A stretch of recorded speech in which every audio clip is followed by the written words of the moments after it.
కాంగ్రెస్ అధికారంలోకి వచ్చిన మొదటి ఏడాది ప్రజలకు ఇచ్చిన హామీల అమలుపై ఫోకస్ పెట్టింది. ఇచ్చిన మాట నిలబెట్టుకునేలా సంక్షేమ పథకాలు అమలు చేయడంతో పాటు రాష్ట్ర అభివృద్ధిపై ఫోకస్ చేసింది. 2025 స్టార్టింగ్ నుంచి మరింత దూకుడుగా ముందుకు పోయేలా ప్రణాళికలు వేసుకుంటోంది.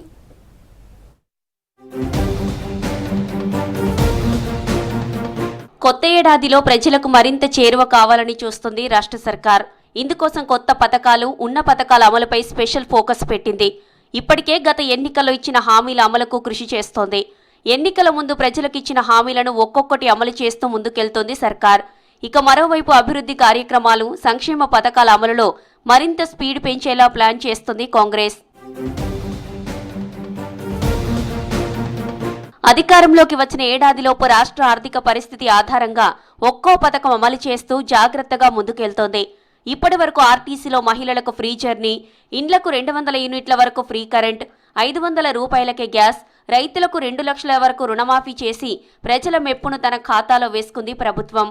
సంక్షేమ పథకాలే కాదు, రాష్ట్ర అభివృద్ధి కార్యక్రమాలు కూడా అదే తరహాలో చేస్తూ ముందుకెళ్తోంది సర్కార్.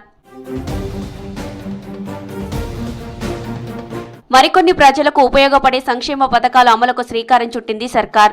వచ్చే సంక్రాంతిలోపు ఏళ్ల తరబడి ఎదురు చూస్తున్న రేషన్ కార్డులు ఇచ్చేలా కసరత్తు చేస్తుంది రాష్ట్ర ప్రభుత్వం. ఇప్పటికే ఇందిరమ్మ ఇండ్ల సర్వే చేస్తున్న అధికారులు సర్వే పూర్తి కాగానే అర్హులకు ఇండ్లను మంజూరు చేయనుంది. రైతు భరోసాపై కసరత్తు మొదలుపెట్టిన సర్కార్ సంక్రాంతి పండుగకు రైతు భరోసా ఇచ్చేలా ప్లాన్ చేస్తుంది. మరికొన్ని రోజుల్లో స్థానిక సంస్థల ఎన్నికలున్నాయి. దీంతో ప్రతి పథకం ప్రజల్లోకి వెళ్లడం, ఎన్నికల్లో మళ్లీ కాంగ్రెస్కే ప్రజలు గెలిపించేలా ఉండేలా ముందుకెళ్తుంది ప్రజాప్రభుత్వం. మొత్తానికి 2025ను మరింత సవాలుగా తీసుకుని ప్రజల మెప్పు పొందడమే లక్ష్యంగా ముందుకెళ్తుంది రేవంత్ ప్రభుత్వం.